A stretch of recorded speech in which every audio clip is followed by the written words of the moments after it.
This episode is brought to you by Mel Brown Money, who makes dealing with your finances simple without the jargon or finance bro energy. Mel is a financial educator, best-selling author, and former financial advisor who's helped tens of thousands of people understand their money, invest with confidence, and actually build wealth. And if the word wealth feels icky, think about it this way. She helps you build choice. Through her courses, webinars, masterclasses, speaking, and books, Mel brings both the heart and the smarts to finance. Because the truth is, you're never too young, too old, too broke, or even a little bit broken to get better with money. And that's exactly what Mel helps you do. Welcome to The Climb, a podcast about the messy, brilliant, relentless journey of building something meaningful. As an introvert who believes in adding value, not noise, every 40-minute conversation is built to respect your time, but also actually teach you something useful. Today we are covering how Cherie got out of her no good, very bad year. This is the Hope episode. It is episode 2. So if you haven't already, please go back and listen to episode 1. Episode 1 is the tunnel of shit in the Shawshank Redemption, and episode 2 is getting to that island. So if you've just come from episode 1 and feeling a little bit, heavy, we're going to lighten that mood right now. So Cherie, kick us off. Get us to the hope. Get us to the island. Island life looks good on any founder. I would wish island life on every founder, and if they have team, their associated team. I'm relying on people having listened to the Tunnel of Shit episode to understand even what the island actually means as a reference, but also what it took to get us there and even just work out the timeline. So I'm going to take you all in this episode to 2023. And first I want to walk you through what's required to get to the islands. And so, spoiler alert, it's a full freaking audit. If things aren't working, you can't finger to the wind on this stuff. You can't, hope and pray. Or look, hey, no shade to anyone who thinks they can, please teach me how. But all of my hoping and praying didn't do quite as much as what my audit and my full audit did. And that took me, a long time to do. But in this stage, I was just all in on assessing the damage because there was some serious damage. And I'm going to say that I actually found so much clarity within all of that assessment. And for those who've joined from episode 1, you'll have heard at some points how devastated I was to even at some points have had this business. Like I was just really down and out as a founder and definitely regretting some life decisions around launching a business. So I need to let you know that not only was the audit so beneficial in terms of what I got from just insights and data and, so much more, it actually made me fall in love with my business again. So I'm so glad I started there, Steph, because I don't know that I could have proceeded to much, if anything else, if I'd not just gone all in on that audit and fallen in love with the business again, because it got me back to believing in it, because I could sort of pretty well see what was not working, where it all really was going wrong. And I referenced in episode 1 that the tunnel of shit really did begin before the tunnel of shit officially began. So I started actually with the easier stuff after that audit. I recognized, there's just even some top line cultural problems here. Some of them were pretty easy. For example, I even just did top line things like gathering my team around. And I just sort of said, hey team, please don't refer to me as rogue cloning. I don't like it. It's not looking good on me. It's not making me feel good, and it's changing how I lead. It was really infantilizing. And I, of course, said to them all, I know this description is, has really endearing origins and I described it to begin with, but it's just taken a bit of a dark path. And I thought, if I'm going to get this business out of the shit, I need to have a team of humans who actually believe in me and believe in the fact that I can. So Rogue Clonin was never going to, get us out of that. So for those who aren't aware, that was a real nickname for me around most of the years preceding. I was just like, Cherie's rogue, she's loose, not to be relied upon, and so on. Never said, honestly, out of malice at all, but just like, Cherie, just being Cherie, and it's like, I need to do, we need to do better than that. So losing that title to me felt like finally getting, a seat at the table again. From there, I significantly reduced operational expenses, not only via wages, but also in some of my auditing, I realized we had girl bossed far too close to the sun. The offices that we had were so wasteful. We did not need at least half of the space that we're in.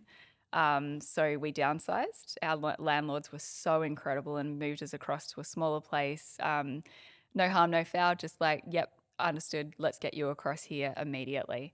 So that was really helpful. But beyond office reduction, I had to do some hard stuff, Steph. And in episode 1, I talked about how much of a head in the sand, baby leader I had been, and Dave even referred to some parts as piss weak. I had to put some pretty big girl pants on for a recovering people leader. I had to pause policies at TDP that meant a lot to me. So the reason why was we just could not afford them. And we were acting like we were this cashed up business with these policies that we couldn't even afford to sustain. So I'll give you some examples of what I had to remove in that 500K down era. It was life leave. That was costing our business close to $80,000 per year. To be so honest, I didn't think it was making the impact that it should have been anyway. That's 2 extra weeks of annual leave per year for each person, for example. For those who don't understand what the life leave policy was, it was 1 paid day off work per month on a day of their choosing.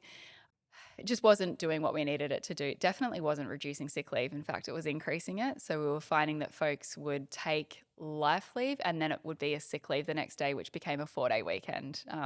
I don't mean this in absolutely not at all an accusatory way. I'm just putting a HR hat on here. And if you roll out a policy, you need for there to be like benefits. And it was actually just double cutting us, couldn't have needed resourcing and team more. We were copying extra days, with that, we had to remove paid birthday leave. That was a really rough one for me. Birthdays just matter so much to me, not my own. Well, yes, mine too, actually, but I really care about other people's birthdays. I really do. I want them to be genuinely happy on their birthday, And this one really hurt. I had to halve our parental leave policy. We had been paying 12 weeks, which honestly isn't really that much. When you look at if folks are going to council, I think it's some wild amount of weeks, which I wish I could do, but as an indie agency, absolutely not. So we had to reduce parental leave from 12 weeks pay to 6. And that one hurt me because I had a really hard time as a postpartum mum both times. I raised my babies without a mum and there was no village. There was just fuck all support. Dave and I genuinely did it on our own and I wanted to do better. So yeah, that was hard. That took so much badassery to just, in my mind, be so hard, on things that I really cared about. So not because of these policy changes, but all in all, at this time, I actually upset a lot of people for a plethora of different reasons. There were redundancies, there was reduction in operational expenses, there was X, there was Y, there was Z. I was really unpopular. And that's okay. Popularity's never mattered to me. I was a geek all throughout primary and high school. So I've never chased popularity, but I don't want to be permanently disliked. Like no one really wants to no. be. You don't wake up and think, oh, I can't wait to be disliked today. I had to have a lot of hard conversations. I'm going to be really honest with you. Every time I upset someone, I just kept repeating that all important reminder to myself of remember, Cherie, when you were pleasing everyone. I actually ended up more disliked when I was trying to please everyone and definitely disrespected. And if nothing else matters to those listening, I was 500K down. So even when you're trying to do everything for everyone, you're down, you're out, you're disliked anyway, definitely disrespected. So if we're just focusing on ROI here, there's not much of an ROI on trying to be everything to everyone. I can definitely give you that spoiler alert here. So I would say, though, what gave me hope was at this exact time, as much as I was disliked in this era, I was receiving just little moments, micro but meaningful to me, of feedback from some folk within team. I've got a direct quote here because I've still got it saved. It just reminds me to have the courage to be disliked. And this particular person who's still with us today And I admire them so much. Such a leader. They said, I know the hard stuff is still to come, and this may sound odd, but I'm so glad to have you back. I can still see the real you again, and it's fucking inspirational. I love that. I was like, wow, really? You sure? Yeah. 'Cause I'm feeling really disliked right now. But no, that meant everything to me at that time because I think what's obvious to me is for too long, TDP had attracted folk to the business who wanted to hang out in comfort zone. That's what the nicest place on the internet does. And I say that in inverted commas. We never gave ourselves that tagline, our community did. I loved it. I just didn't realize how damaging that could be. Steph, I don't even know if you've noticed it. As of 2 weeks ago, I actually updated it to the kindest place on the internet because nice is bullshit. Did you I notice? did notice. Oh my God. Only because I think in our Sunday Growth Club membership, you were discussing bios. And so you'd put ours Yes, in there. true. Yes. Oh, wow. Details orientation. It was important, because there's, obviously such a difference. So I think that piece of feedback reminded me while I'm upsetting folk, I think I'm upsetting them because all of the comfort of comfort zone in general was being ripped away from them. And we needed to pivot fast to a growth zone. We needed to attract people who wanted to come here to do the best work of their careers. We needed to just build out try hard energy, and really define what kind genius looks like at the digital picnic. It's that comment. It's people who can sit in the rough and the tough and, actually enjoy it, which meant everything to me. So around this period, I came to the realization that the 2023 and beyond, TDPR needed to be a completely different breed of TDPR. So we kind of went all in on this sort of saying around like it's one team, one dream. There's no individualism here. We're a team. I don't want that weaponized. I don't want to be like, oh, well, you've got to do everything because one team, one dream. I'm really clear on that. But yeah, we really sort of agreed as a team on one particular innovation day that it felt very Finding Nemo. So at that point in TDP's history, we felt like we were that final scene in Finding Nemo where there's a basket of fish and the boat has captured them all. The boat is the enemy. For those that haven't seen Nemo, here we go. She loves a Disney A spin a or Disney really Pixar. in-depth look into that final scene. Sorry, Absolutely. please keep No, going. you, Yeah, it's you a know lovely it. picture being painted. But we're the fish in the basket. And when you think you're down and out, I've always thought, well, one fish is going to get captured. But if we all band together, we can go against the boat. And so that was the energy around this time. And it was needed. So yeah, we swam against every boat imaginable. And there were a lot of them at the time. And yeah, really worked hard to free ourselves from that proverbial net. We now had full-time in-house dedicated finance support from Mama Finance, Michelle Howe, head of finance here at the Digital Picnic still to this day. And we moved away from a really dangerous reactive approach with regards to TDP's finances, and now we're so proactive. We even have forecasts. Who'd have thunk it? Wow. At the same time, I demanded that all financial data be relayed to me in a way that I could understand it as an autistic, woman with a dyscalculia profile. So for those who might not even know this, even maybe about yourself, I can't read spreadsheets, especially if they're in a font called Arial or Arial. Arial? Let's go with Arial. It's not all Disney, No. Cherie. I preferably love Poppins. It's the kindest neurodivergent friendly one for me, and I've heard that is across the board. So I was really honest with Michelle about what I needed, and I needed some color coding. And once I actually had data presented to me in a way that my brain could understand, I was unhinged. I was a brand new person. I knew exactly what the fuck we had to do was. It has never been clearer to me, and it's still to this day something that I completely understand. So, I studied that data long enough to know what we needed to do, but I needed to get the team on board, Steph. So, another analogy for these poor human beings listening to this podcast, and this is really niche, so I'm not expecting everyone will understand this one, but I'm a 1980s kid and I grew up when it was just TV. There was no Netflix. It was just whatever the flip was on. We as a family, this is giving big the castle vibes, but we loved The Price is Right. We would all sit down and watch The Price is Right together as a family. When I say all, my dad, my sister, and I, massive family unit, and we loved it. But there was one particular game in The Price is Right with Cliffy, like Cliff the mountain hiker, and they yodeled. It was like yodelay hee hoo as he's like going up this mountain towards maximum, dollars on the show. I built the same thing for my team. I got it illustrated by a beautiful graphic designer friend from Your One and Only, Tara Ladd. Put it up in a huge printable, massive magnet that went on TDP's whiteboard. I had the revenue targets as the flags that we needed to get to. So there was like, this is break even for the month. This is where we actually get to breathe. And here's where we get to grow. So there were 3 different moments that we could have in terms of how much revenue was being pulled into the business. I wanted to make it so clear we're not going to celebrate break even. Otherwise, this is nothing more than an expensive hobby. And no shade to the team, but you are a really bloody expensive set of friends to have. So I'm like, we're not here to break even. Australian slang would say something like, we're not here to fuck spiders, Yeah. something like that. Dave, my husband, says this all the time. So we meant serious business. We called this Mount Profitability. And the team needed that. They really, really needed it. They needed the transparency.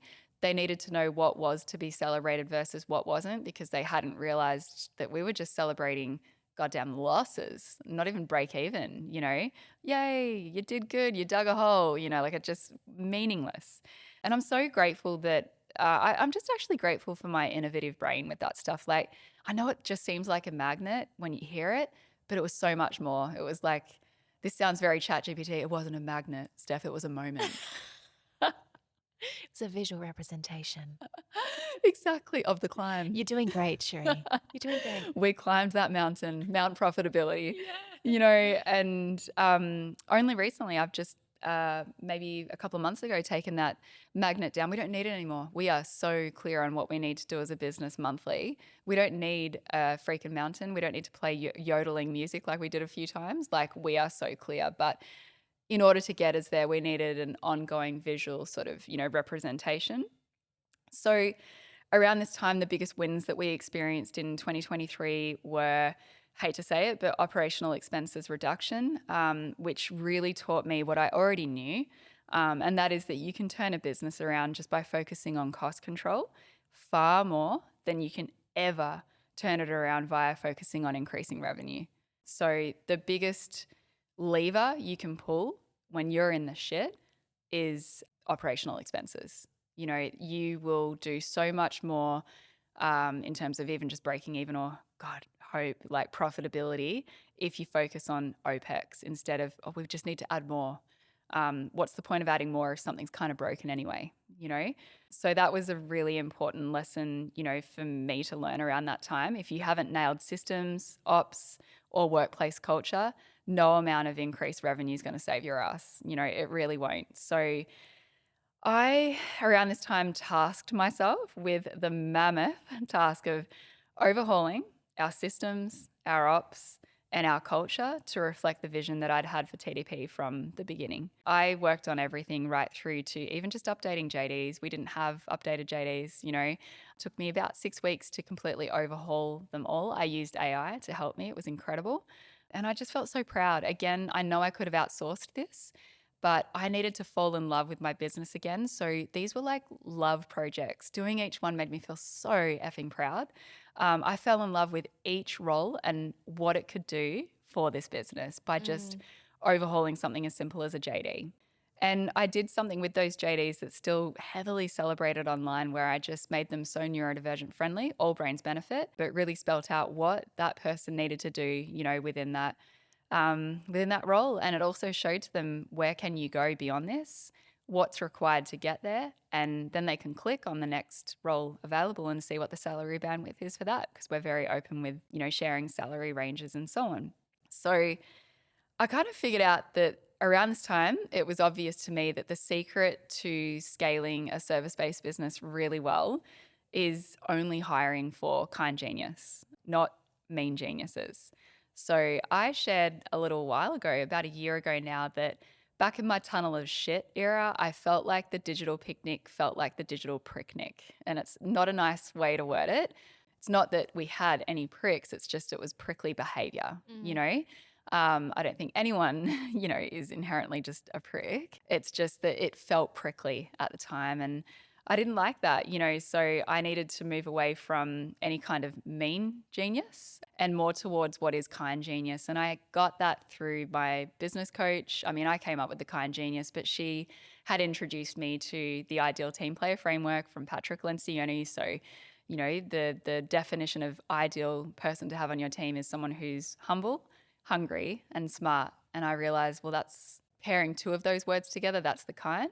And then the smarts is the genius. And I need all three because I've had people on team who've got the kind, but unfortunately not enough genius within the role to sort of succeed within it, and an unwillingness to be mentored. That's a danger spot. But I've also had the genius without the kind, and they're the workplace bullies. No one wants to work with that. So that was my big sort of, wow, okay, kind genius, huh? I've got to recruit for that and that only. I'm not going to say I got it right every step of the way, and on an ongoing basis, I won't. But what I know now is I'm a different person these days. And if I invite something into the workplace, and especially within the first 6 months, I've got an opportunity to make sure, is this what was represented in the job interview? Because if it isn't, we need to have some conversations, and I can either coach that person towards kind genius, or sometimes they recognize, I don't want to be here. I've made a mistake, So I'll do the hard things and, have the hard conversations because I now know I'm crystal clear on this. I will never hire mean genius again. I just won't. I don't even understand it. I can't relate to it. Like, it's that viral internet meme, like, go to therapy, take a pottery class, hug a fucking tree. Yeah. Sort out your issues, but do not apply for a role at the Digital Picnic because we do not want that here. Not I, we. It's kind of like, how people label their customer. So, like, their customer might have a name and they talk about the customer and all of its traits. It's like we've just done the same thing, but for our hires. It's like, That's so this is true. what our employee is. It's a kind genius. It does these things. It speaks this Yes. way. It acts this way. So It's like true. its own little JD that now It's you so have. true. You've just made me, in this moment as we're recording, Steph, now I want to go back to year 10 biology or something and do the anatomy of a kind Oh, genius and put that into our onboarding deck for team. love that. I feel like people, need to understand what is a kind genius, Yeah. Somewhere around this period, timeline is a little blurry because this was a rough time, so I'm not going to get like crystal clear accuracy on exact even months, to be honest, but especially dates. We But will need every single date, unfortunately. yeah, Cherie, you are in court. We need Yes. on this day at this You particular are time, under oath. Did we not mention that? right? But somewhere in the mix, somewhere in the, I guess, climb to the island, I invested a significant amount in team-wide training with my own business coach, leadership consulting, parts, additionally to that as well. We explored everything that the Digital Picnic is and what it isn't. And we agreed as a team on what our non-negotiables, are and were. Our big realization from this training, though, was that we actually had a grit problem. In that there was a lack of grit, unfortunately. A lot of them sort of said, I have a lack in grit. And I was like, wow, that's so accountable. How would they have defined grit at that point?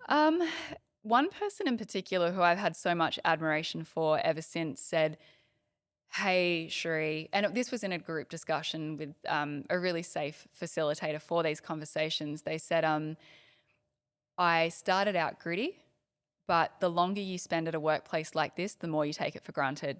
And I'm in that stage. And I was like, you are kidding. I'm so floored by your honesty.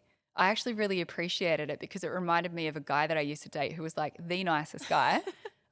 He used to frustrate me. He was too nice. Yeah. Yep. I was like, just be a bit of a badass. Yeah. Like, Give me something. Yeah. And so when that person shared that share, they shared that it was what contributed to decreased grit. And I really admired that. So we identified a real lack of grit and a bit of a lack in gratitude as well, taking what many in the team described as a really good workplace for granted, like I did for that guy that I used to date. I just was like, too nice. And so what that resulted in was a real entitlement problem at the Digital Picnic. So Yeah, I think, like I said, what sort of inspired me the most at that time is that the team recognized it together. They named it. I sat deliberately, really silently that day. I just listened. No one's meant to ever be the hippo. That means highest paid person, within the room. I'm not, but people would assume I am. And so I recognize that most people would assume that I'm the hippo at the digital picnic. So I need to keep my mouth much more shut. I have to listen to others. And so that's what I did. And with regards to all of that, we sort of named our biggest cultural problems and then did our best to work away from them. It was really inspiring, to be honest. It was a bit of a turning point. It didn't fix anything overnight. For anyone listening who thinks, oh, okay, I'll just invest in this and gather the team and say out loud, we have a group problem or we have entitlement creep within the workplace. This took, even from that day, I would say still 18 months to get to a much better spot on our lack of group problem. Also, one of the better decisions I made at this time, and you won't believe it when I tell you this, because you're thinking, wow, $500,000 down. She's investing in X and she's investing in Y. And now I'm about to tell you that we also invested in Z, which was PR for the first time for the digital picnic. This brings us to about 2024 or more towards the end of 2023, but kicking into 2024 with momentum. And that was through a beautiful PR boutique by the name of Odette & Co. We 4 times the investment within 2 months. Yeah. It's surreal. Incredible. I know. I continued to hire well, really well. That kind genius energy was really contagious amongst the entire team. And it just reminded, even our long term TDPers and, kind geniuses that they are kind genius. I did also fire well. It's just really hard to sort of say out loud. I'm just sharing this to give people permission to know that you're allowed to fire if it's not working out. I fire really well. And when I say that, I mean with so much integrity. I always recognize that it's a full-time job to look for a full-time job. So we pay well beyond the 1 week notice that is meant to be given before 6 months is up. And that's because like I said, it's a full-time job to look for a full-time job. I've never hired to fire. That's not the goal. It's a lot of money to recruit for one role, time, money, just all of the things. Our onboarding is really generous, even in terms of what we gift folk when they join. So trust me when I say this, we don't hire to fire. But if it gets to that point, I want to make sure it's done with as much integrity as, humanly possible. So I focused on making sure that if something hasn't been nailed, we need to fire as well as we're hiring. Not everyone is going to work out at the digital picnic. And if they're not right for us or we're not right for them, more importantly, I'm not going to shy away from those hard conversations anymore. Around this time, we signed dream client after dream client after dream client, and the values alignments just got so much more obvious. It was really inspiring. We were doing victory laps around the offices, Steph. And now, even to this day, we're at a point where we have a full portfolio of clients who aren't just clients. We would consider them very dear friends. We are at a bare minimum, a genuine extension, to their internal team.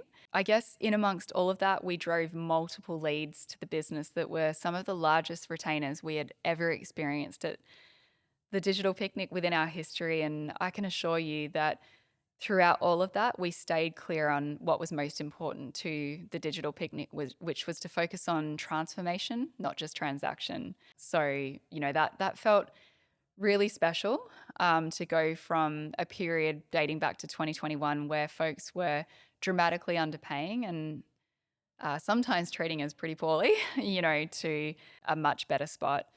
I watched the profit and loss spreadsheets go from consecutive monthly losses of 50 to 100 to consecutively green, sometimes by 97 cents. We'll take it. We'll take it. It still counts. When you've gone from 100K losses to seeing the P&L become green, and I guess maybe this sounds arrogant, but knowing that you played a huge role in that. And for anyone who's ever doubted me, and I've got so many, what could Cherie do? She's so rogue, she's so loose. Well, put that P&L in Poppins and you just look out. I can do a lot.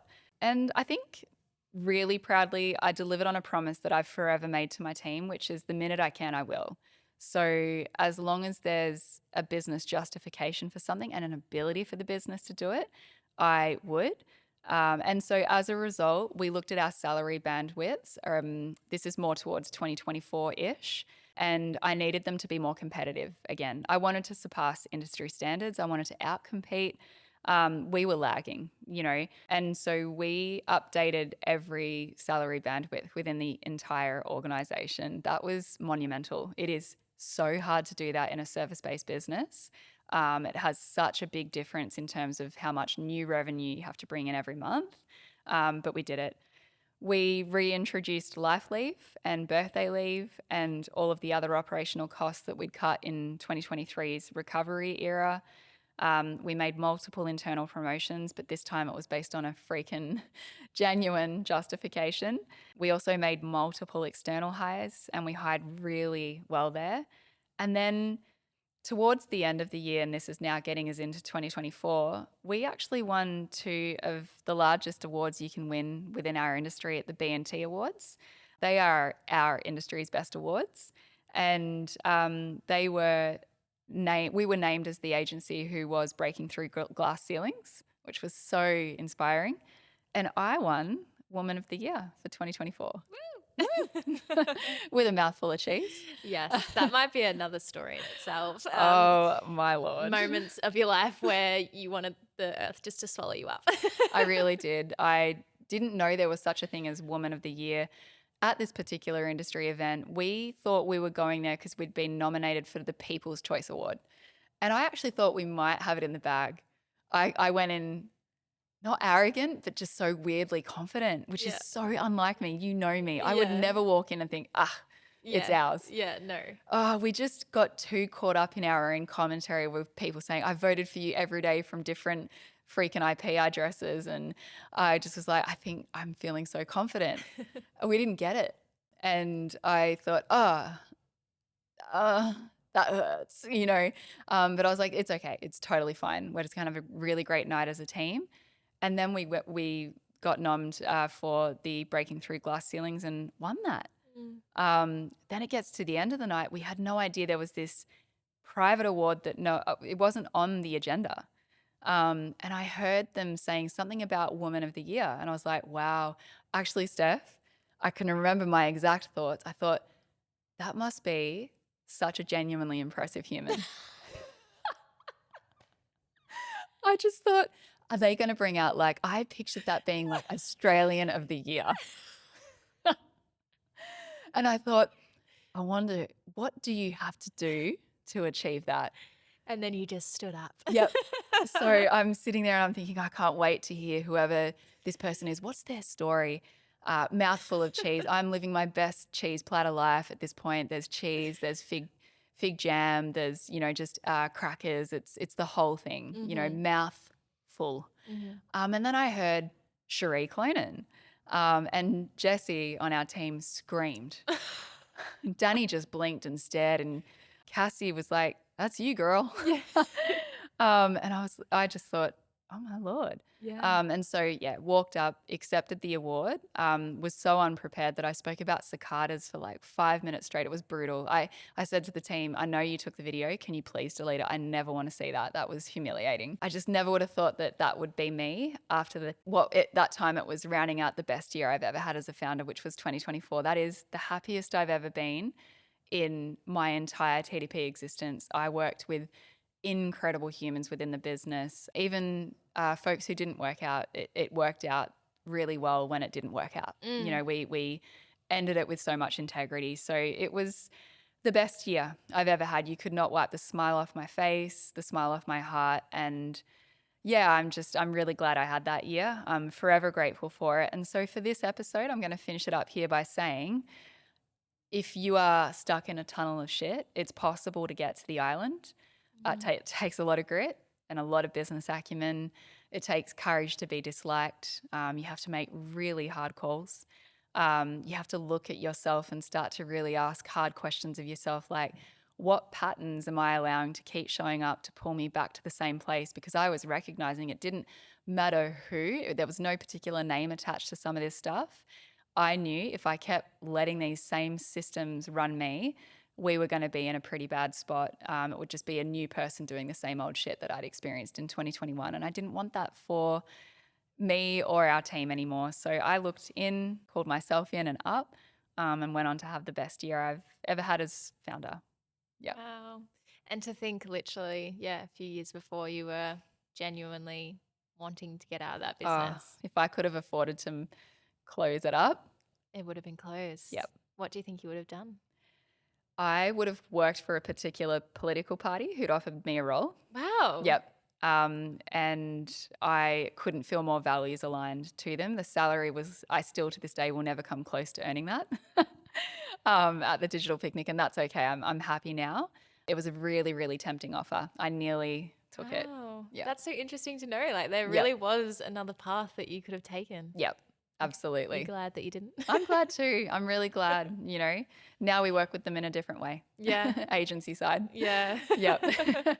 So that's the end of a big two-parter. If you do have any further questions about episode 1 or 2, definitely jump in our DMs at the climb pod _, or you can head over to at the digital picnic on Instagram as well. Hang out with us there. But I guess for anyone that is in their own worst year, what would be something that they could do this week, for example, to start turning that around? Yeah, that's a really good question. And I think beyond the obvious that was mentioned in the episode, like you'd have to start with an audit, right? But we've already spoken to that. So hopefully folks have felt inspired to do something there.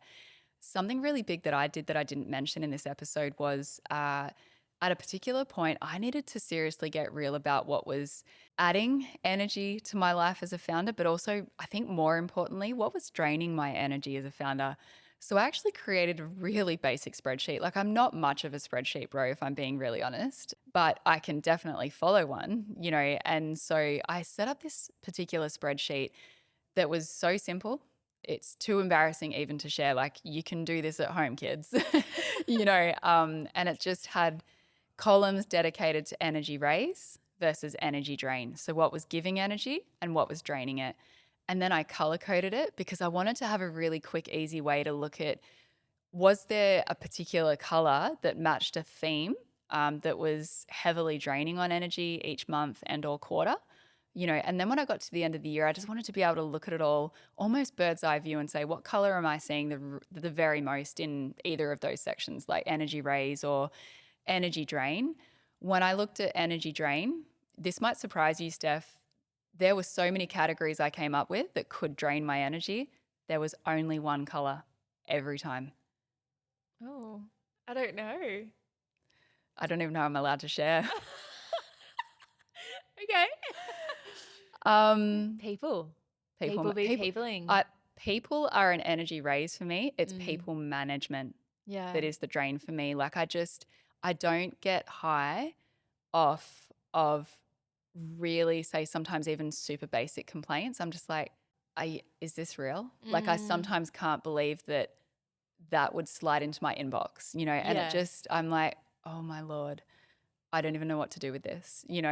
So that's okay. It's not great, actually. It's not a great attribute of mine, to be really honest, but that's why I've invested in having a head of people and culture here, because Yeah. there are real human beings out there who get really high from that. They would say that's energy raise for them. It's not for me. I like to save my energy on the sometimes smaller things so that I can do what actually raises my energy, which is lead an overall people and culture vision. Yeah. So it was only one color. And it is, if I could get really specific, I get drained by folks hanging out in probably victim mode too much rather than creator mode. I don't like folks who constantly raise problems with no solutions attached to them. That just drains me in a really big way. The profit and loss, those spreadsheets are important, but so is tracking a founder's energy. Mm, So, what's your profit, raise, and what's your loss, drain, and track that all year.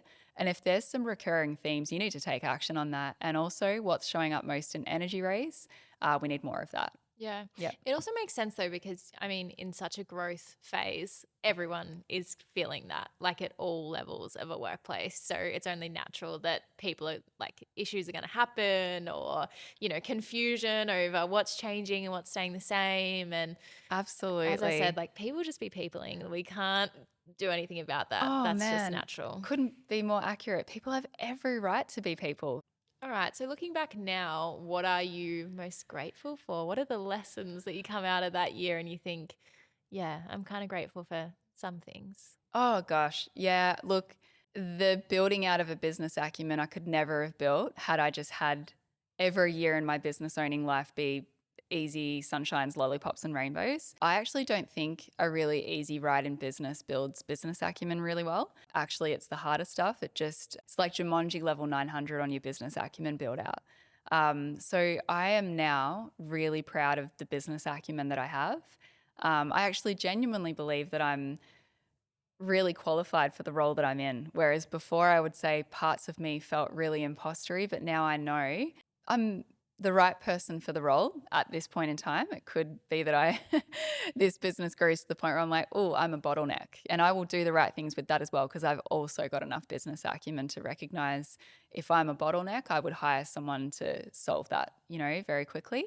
But yeah, really grateful for business acumen development kind of on crack, for lack of a better word, but it just did something to my brain chemistry. Yeah. Mm. Yeah. My final question for you is, do you think that every leader needs to go through a bad year? I wouldn't want them to have that. I don't think anyone deserves to have really tough years in business. But to quote the great Australian movie, The Castle, it's like there's rissoles and then Daryl says, yeah, but it's what you did with them, Dal. So if you're going to have that bad year, what are you going to do with it, Dal? Mm. And I'm really glad that I was able to go in with, I think, energy that predates anything that business acumen built within me. I mean, to be so honest, like growing up in a 1980s foster care system, I was never going to collapse over one bad year in business. I've been through far harder stuff than one hard year in business. So I think I had the right profile to navigate a really hard year. To anyone listening, all right, so you've got some results, one bad year. What are you going to do with them, Dale? I love that. Thank you so much for sharing that, Cherie. And I hope that anyone who's listening to this who is having a bit of a tough year can see that no matter how hard it gets, there is an island at the end Yeah. of that tunnel. There is. Yeah. Island life is just one good decision after another, and then it gets you to the island. It's like a board game. Yep. Yeah. It might not feel as fun as a board game at No. points. Kind of like Monopoly when everyone's fighting. Yes. So thank you so much for listening. If you want to support our potty, you can subscribe, and we will see you next week. Thanks for listening to The Climb with Cherie Clonan and Steph Clifford. Here's to growth, grit, and bloody good stories. This episode was brought to you by Mel Brown Money, who makes dealing with your finances simple without the jargon or finance bro energy. Mel is a financial educator, best-selling author, and former financial advisor who's helped tens of thousands of people understand their money, invest with confidence, and actually build wealth. And if the word wealth feels icky, think about it this way: she helps you build choice. Through her courses, webinars, masterclasses, speaking, and books, Mel brings both the heart and the smarts to finance. Because the truth is, you're never too young, too old, too broke, or even a little bit broken to get better with money. And that's exactly what Mel helps you do.